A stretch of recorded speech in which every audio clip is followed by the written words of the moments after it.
And so one of the things that we try to work against is having rattles and shakes while we're driving, because that kind of indicates two things. One, it means we have loose fasteners, and loose fasteners can become broken at the absolute worst times and can lead to bent frames and chassis or even injuries.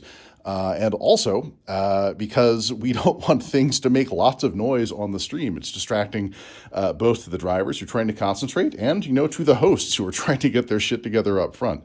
So we've taken two strategies for this, and I want to show them both to you here because they're kind of fun.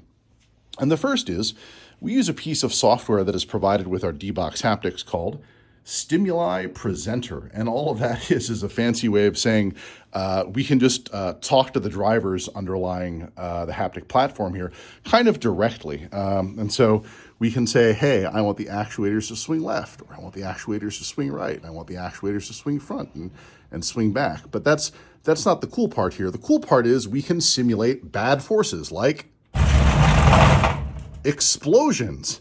And using the different kinds of intensity that we can produce with Stimuli Presenter, we can do things like dial out whether we've got trivial problems, such as, hey, the washers between the rails on the Hosingfeld pedals are a little bit rippling, and we need to get in there with maybe a little piece of rubber or something, or something much worse.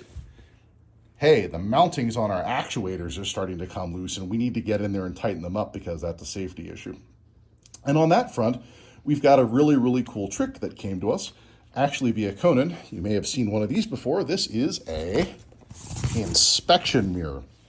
And using our inspection mirror, we can actually rapidly, without a whole lot of prep time, wander by our actuators, and we can see if they have their special red lines lined up correctly from where the nuts were installed on top of their Nordlock thread lockers originally. And so we can just rapidly sweep around all the pods and make sure that the most critical of all the connections are still working correctly. I cannot recommend Nordlock washers enough. They are absolute lifesavers if you're trying to produce high motion, high dynamic haptic pods and don't want to go having to tune yourself up every hour after you've done something pretty awesome. Anyway, we've got 1 week out until season 2. We're looking forward to having a good show for you, and we're going to do a couple more of these shorts before party time. We will see you then.